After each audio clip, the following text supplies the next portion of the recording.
Hello दोस्तों, मैं आपका दोस्त अमन जोशी स्वागत करता हूं अपने YouTube चैनल में। और आज हम पढ़ने जा रहे हैं समास। पिछले वीडियो में हम समास के दो प्रकार, एक अव्ययी भाव समास और दूसरा तत्पुरुष समास पढ़ चुके थे। आज हम पढ़ने जा रहे हैं कर्मधारय समास और बहुव्रीहि समास। कर्मधारय समास में क्या होता है देखिएगा। कर्मधारय समास में उत्तर पद प्रधान, ठीक है। कर्मधारय समास में उत्तर पद प्रधान अर्थात जो कमल है इसमें, इस समस्त पद में, वो क्या है? उत्तर पद। उत्तर माने बाद वाला पद। उत्तर पद प्रधान तथा पूर्व पद और उत्तर पद में, पूर्व पद क्या है? चरण, और उत्तर पद क्या है? कमल। तो पूर्व पद और उत्तर पद में उपमेय उपमान, उपमेय उपमान अब क्या हो गया यहाँ पे? तो उपमेय वो होता है जिसकी तुलना की जाती है, अर्थात जब किसी व्यक्ति या वस्तु की तुलना की जाती है तब वह उपमेय कहलाता है। अब उपमान की बात करें तो जब जिससे तुलना की जाती है तो वह क्या कहलाता है? उपमान, ठीक है।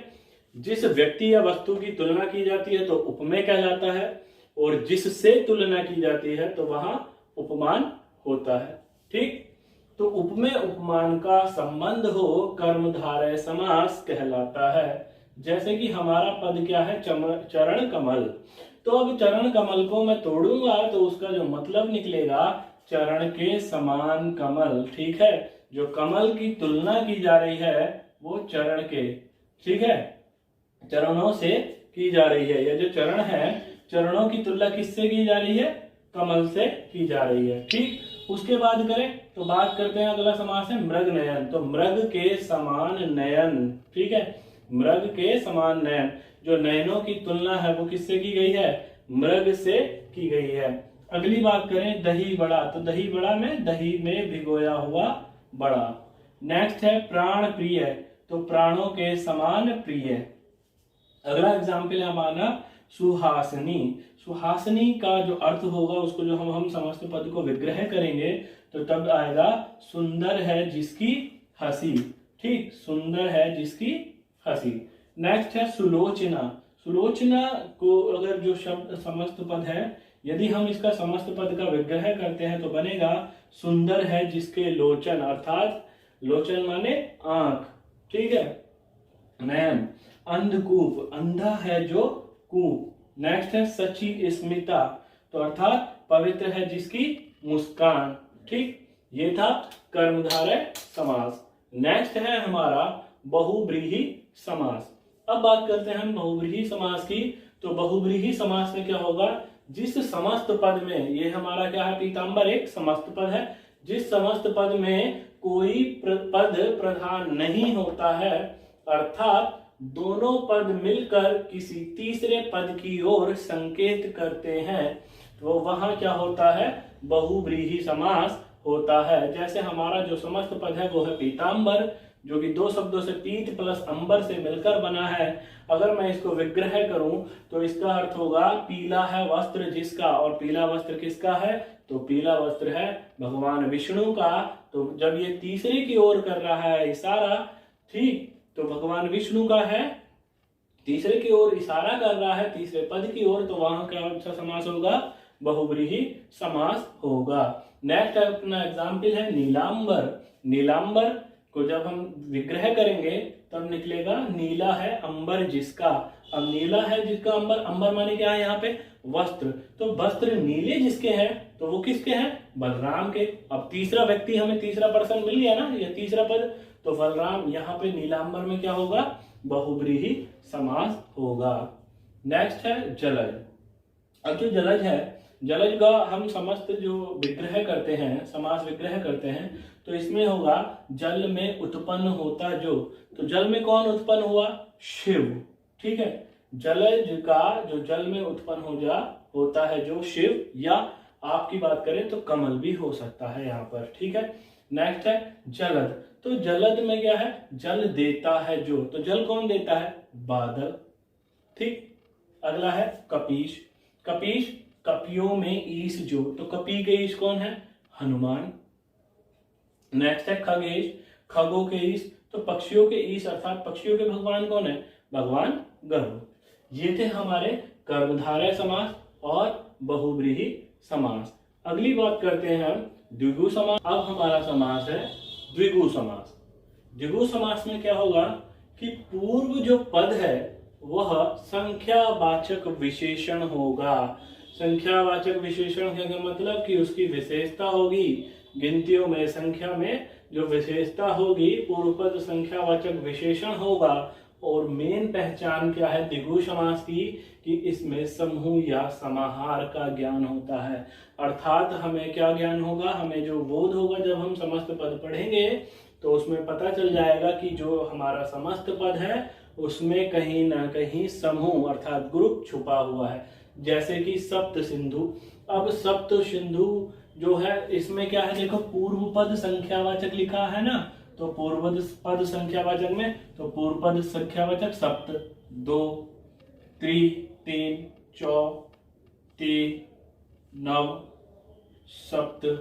ठीक है, तो यहाँ पे क्या था, पूर्व पद संख्यावाचक विशेषण होगा और इसमें समूह या समाहार क्या ज्ञान होगा। तो सप्त सिंधु अर्थात 7 सिंधुओं का समूह, दोपहर तो 2 पहरों का समूह। देखिएगा समूह बन रहा है ना, त्रिलोक 3 लोकों का समूह, चौराहा 4 राहों अर्थात 4 रास्तों का समूह। नेक्स्ट है तिरंगा 3 रंगों का समूह।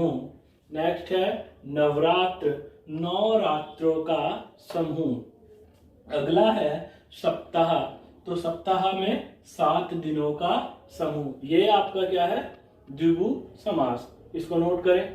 नेक्स्ट है हमारा अगला द्वंद्व समास।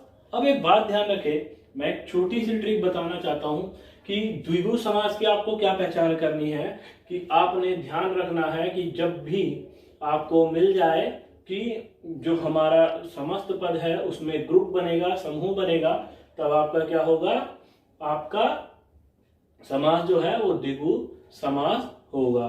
ठीक, अगली बात करें तो अगली बात है हमारा द्वंद्व समास। द्वंद्व माने होता है युद्ध। ठीक है, द्वंद्व माने क्या होता है, युद्ध। ठीक, अब देखिएगा कैसे बताता हूं इसको। अभी चलते हैं पहले परिभाषा। तो दोनों पद प्रधान तथा विग्रह करने पर और अथवा या एवं लगते हों। ठीक है, कि जब हम दोनों पद प्रधान का क्या मतलब कि पूर्व पद भी प्रधान होगा और जो दूसरा पद है उत्तर पद है वो भी प्रधान होगा, और विग्रह करने पर हमें और एवं या अथवा के जो है उसमें लगाते हो। ठीक है, जैसे कि अब मैंने बोला था कि द्वंद्व माने क्या होता है, युद्ध। युद्ध कब होगा, जब 2 विपरीत सोच के व्यक्ति या 2 विपरीत जो है कोई भी वस्तुएं काम करें। जैसे नदी क्या है, अलग होती है, और नाले क्या है, नाले उसका छोटा होगा ना, उल्टा होगा, है ना। पाप, पाप क्या है, और पाप का उल्टा क्या है, पुण्य। राजा का उल्टा प्रजा, नर का उल्टा नारी, सुख का उल्टा दुख। तो यहाँ पे क्या होगा, द्वंद्व माने क्या होता है, युद्ध होता है, और युद्ध कब होगा, जब उल्टे हो। तो देखिएगा, ध्यान रखिएगा इस चीज का। ठीक है, अगर किसी को समझ आ रही है तो वो बहुत अच्छी बात है।